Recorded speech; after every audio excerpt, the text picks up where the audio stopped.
আলাগা আলাগা কবলে রহবু বলয়ে ধনিয়া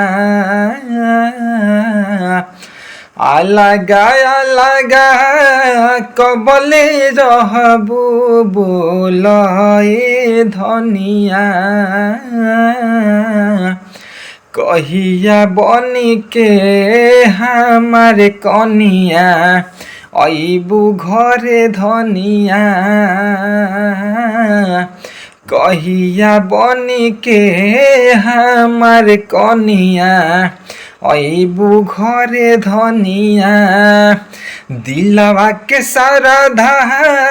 कहिया तू हमारा पुरैबू हे धनिया